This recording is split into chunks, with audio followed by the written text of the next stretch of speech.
Hello everyone. In the last lesson, we saw how to create a form with front-end validation using JavaScript.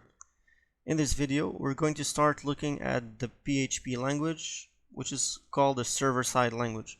We're going to be sending the user's input to the server and then retrieving it using PHP.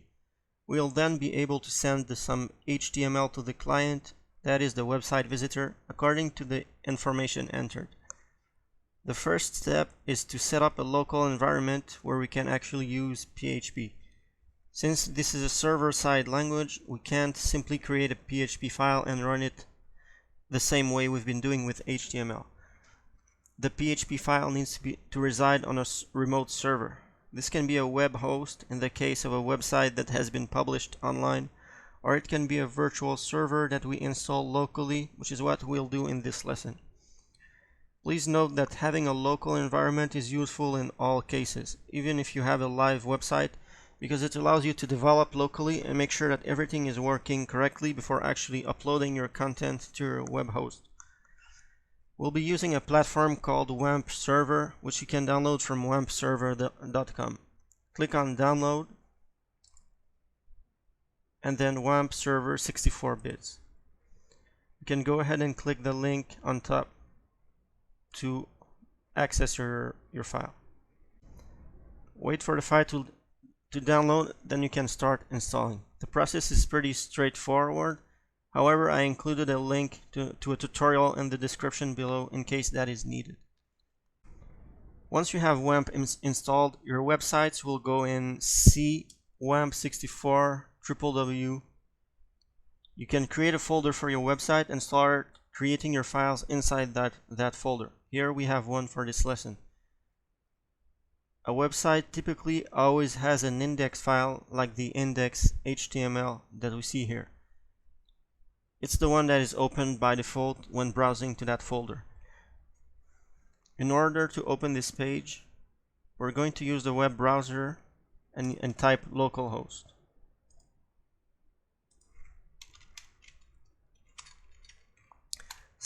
/ and then the folder name, which is PHP lesson 1. There we have the index.html page displaying. Now let's see what the code looks like for this page. We have a simple HTML form. By now we should be becoming familiar with forms, so this part will be pre-written. Feel free to pause and copy the code so that you can follow along.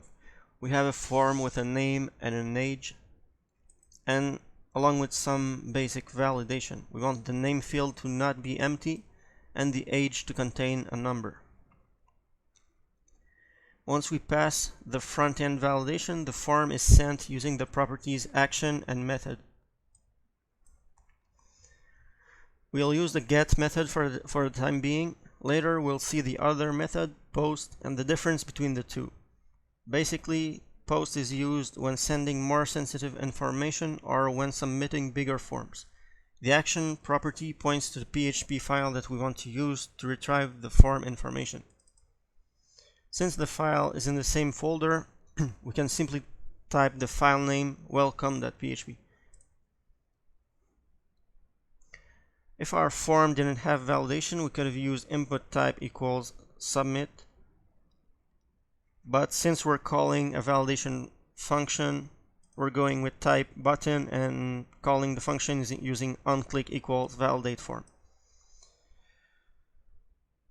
So let's go ahead and fill the form and then click submit.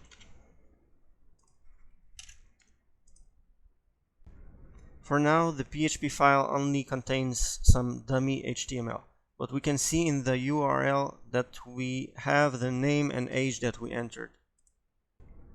We'll open that PHP file and see how we can get the information and then reuse it. First, let's point out that all PHP code has to be between specific tags. Those are written as follows: $PHP for the opening tag and $for the closing tag. Everything outside of the tags is read by the browser as HTML or JavaScript. In fact, we can rename an HTML file into PHP and the page will be working exactly the same, as long as it's uploaded to a remote server or placed in the WAMP folder. First, let's see how we can use PHP to tell the server to send some HTML to the user. We'll take the HTML code that we have here and include it inside of the PHP tags.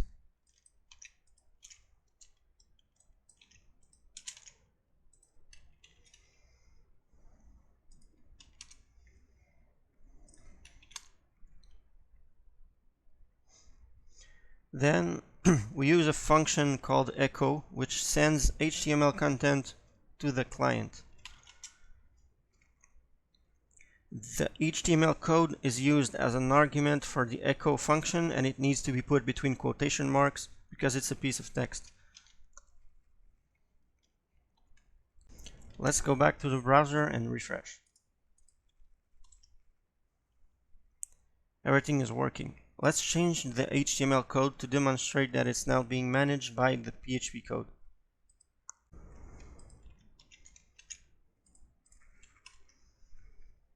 And we can see that the output has been updated.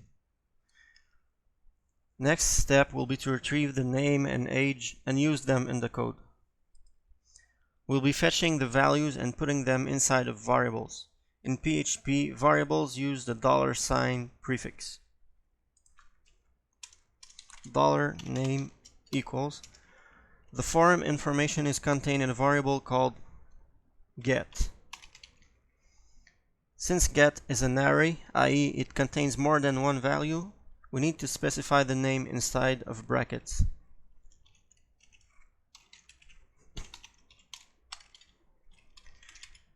The age will be fetched in the same way, using getAge.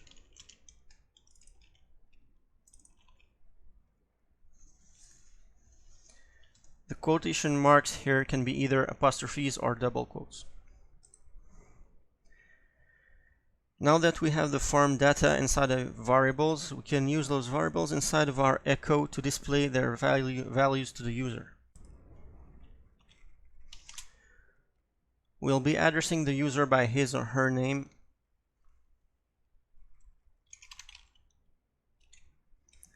and also displaying the age that they entered.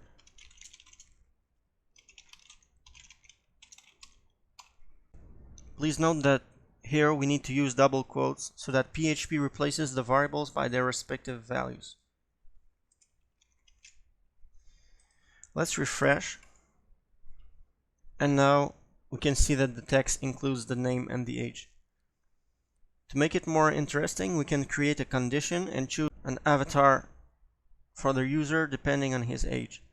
We could even have a second condition that would take into account their gender and display a male or female avatar accordingly. Here the conditions will be if age is less than 60 or if age is greater or equal to 60. We'll send the HTML code to display the appropriate image in each case.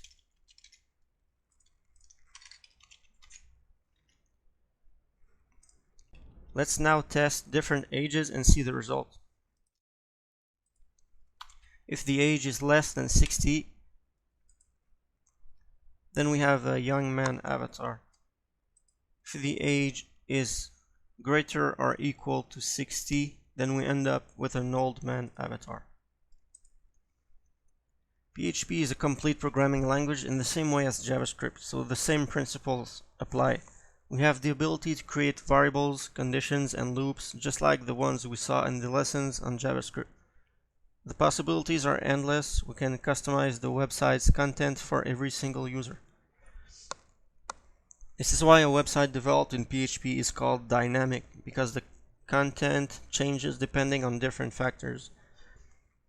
On the other hand, if a website only uses HTML, then it's called a static website.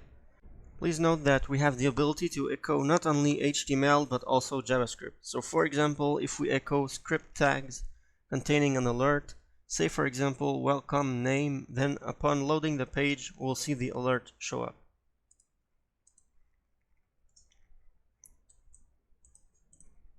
That covers the basics of retrieving form data using PHP and the get method. Now let's take a quick look at what happens when we send the data using the post method. We'll simply change the method property to post.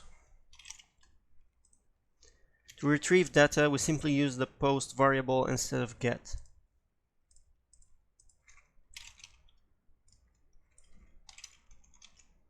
Now, if we try submitting the form, we can see that the PHP page opens, but the values are not visible in the address bar. This is why post is more secure, because the values are only known by the server. In fact, there's very little drawbacks in using post, so most of the time this will be used as the method for submitting forms. There might be cases where you want the user to be able to manually type values in the address bar and obtain certain content based on that. In this case, you might want to use get, but other than that, we mostly use the post method. This sums up form submission in PHP. In real-life applications, we also want to filter or sanitize user input in case we receive something malicious or the front-end validation was bypassed in one way or another. To learn more about this issue, you can refer to W3 School's website at the following address. This was meant as a quick introduction on how to get started with PHP. Always feel free to experiment and do your own research, as most of the learning will be done in this manner. In the next lessons, we'll slowly start looking at databases, what they are and how to use them. Eventually, we'll be able to use PHP in order to read or write to or from a database and create some web applications with persistent data. The database language we'll use is MySQL, which is also part of the WAMP platform that we installed during this lesson. Thank you for listening and see you next time.